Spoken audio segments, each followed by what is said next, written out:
Bangla cartoon fairy tales.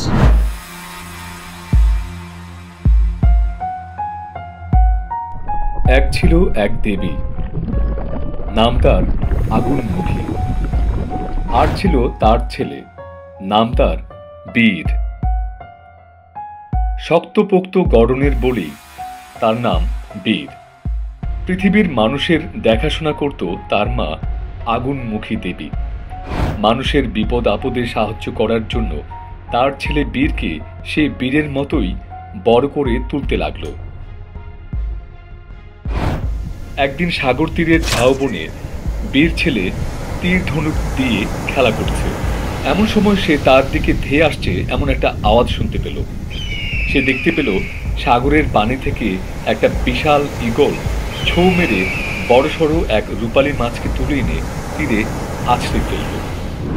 কৌতূহলী হয়ে সে দৌড়ে এসে দেখে মাছটি মরে গেছে।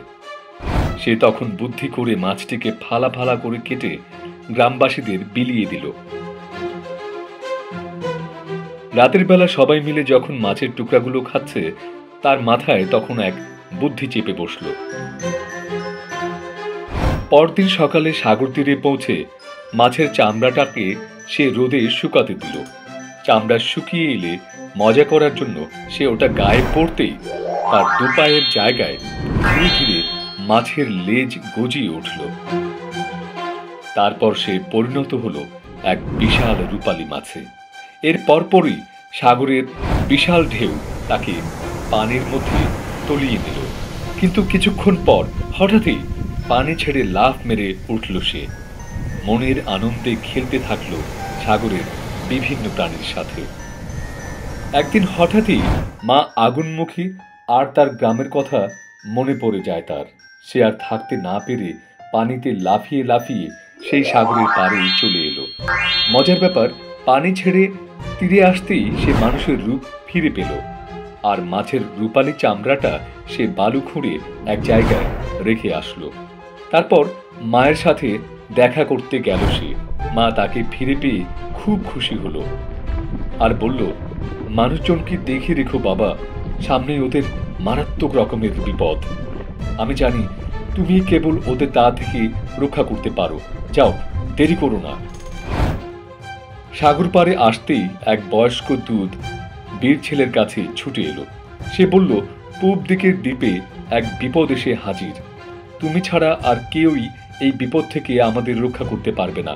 এক্ষুনি চলো বীর, তা না হলে আমাদের সর্বনাশ হয়ে যাবে। বয়স্ক দূতকে বিদায় দিয়ে গোপনে সে চলে এলো সাগরের সেখানটায় যেখানে সে রূপালী মাছের চামড়াটা লুকিয়ে রেখেছিল।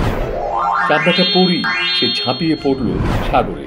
তারপর লাফিয়ে লাফিয়ে এগিয়ে চলল সে দ্বীপের উদ্দেশ্যে। দ্বীপে পৌঁছাবার আগেই দূর থেকে সে দেখতে পেল ইয়া বড় আকারের কয়েকটা তিমি সাগর পাড়ের গ্রামকে আক্রমণ করে বসেছে। বিশাল বিশাল লেজ দিয়ে তছনছ করে দিচ্ছে একের পর এক জেলের বাড়ি।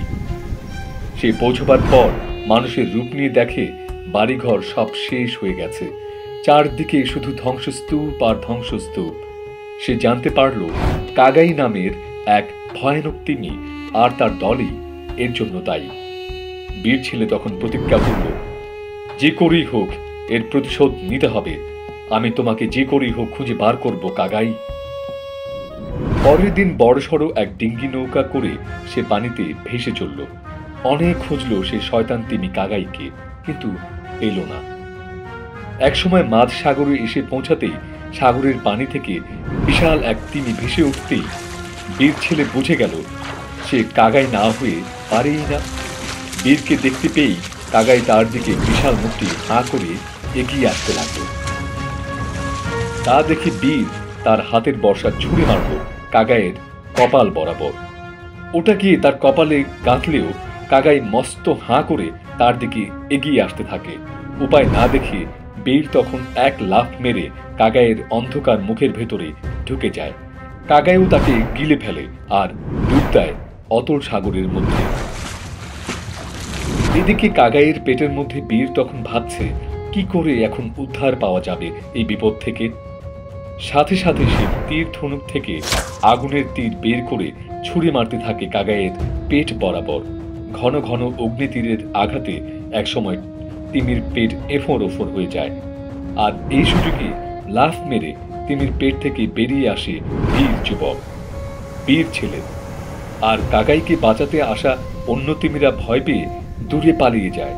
তাদের পালিয়ে যাওয়া দেখে বীর হেসে ওঠে। আর এর পরপরই মৃত কাকাইকে বেঁধে ডিঙি দিয়ে ভাসিয়ে এনে সেই জেলেপাড়ায় নিয়ে আসে। তীরে এসে তার চামড়া উঠিয়ে রোদে শুকাতে দেয়। শয়তান তিমিটাকে মারার পর বীরকে নিয়ে গ্রামবাসীরা হৈ হৈ করে উৎসবে মেতে ওঠে। পরদিন সকালে চামড়াটা গায়ে পড়তেই সে বিশাল এক তিমির রূপ ধারণ করে। তারপর আর কি, সাগরের পানিতে ঝাঁপ দিয়ে মনের আনন্দে সে ভেসে চলতে লাগলো তার গ্রামের উদ্দেশ্যে। বন্ধু ডলফিন, তিমি আর সিল মাছের সাথে পানিতে লাফিয়ে লাফিয়ে খেলছিল বীর তিমি। কিন্তু পথে দেখা গেল এক আপদ। না, আপদ নয়, বিপদ। ভয়ানক সামুদ্রিক পিশাচের জাদু বলে বীর তিমির চারপাশে দেয়াল উঠতে শুরু করলো। কিছুক্ষণের মধ্যেই সে আটকা পড়ল দেয়ালের মধ্যে। এখন কি উপায়? কে করলো এমন কাজ সে ভেবে পেল না। এমন সময় সামুদ্রিক পিশাচ ভয়ানক গলায় বলে উঠল, শয়তান কাকাই, এখন তুমি আমার হাতে বন্দী।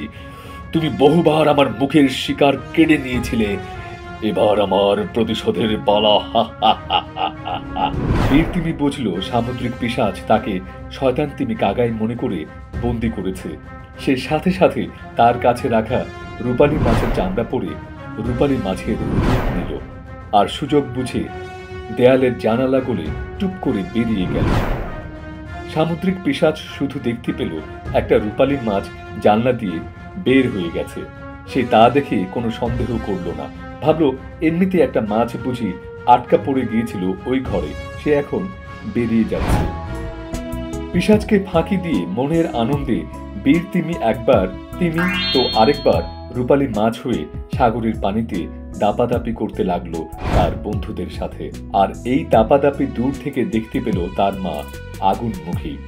সে ডেকে আনলো বীরকে, বলল, বাবা, তোমাকে মানুষের সেবার জন্যই বড় করে তুলেছি, তুমি তো ঠিক তাই করেছ। এখন আর তোমার রূপালী মাছ কিংবা তিমি হওয়ার কোনো দরকার নেই। এই কথাগুলো যখন মা আগুনমুখী বলছিল, তখন দূর থেকে বিশাল এক ঈগল এসে রূপালী মাছ আর তিমি মাছের চামড়া দুটা এক ছোঁ মেরে নিয়ে দুরন্ত বেগে চলে গেল কিছু বুঝে ওঠার আগে।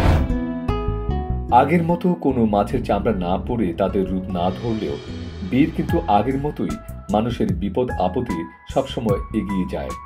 আর এই কারণে বীরকে মানুষরা খুব করে ভালোবাসে। জানোই তো, পৃথিবীতে মূল্যবান যদি কিছু থেকে থাকে তাহলে তো সে ভালোবাসাই। গল্পটি ভালো লাগলে সাবস্ক্রাইব করো, আর সব গল্প পেতে বেল বাটনে চাপ দাও, লাইক দাও, কমেন্ট করো।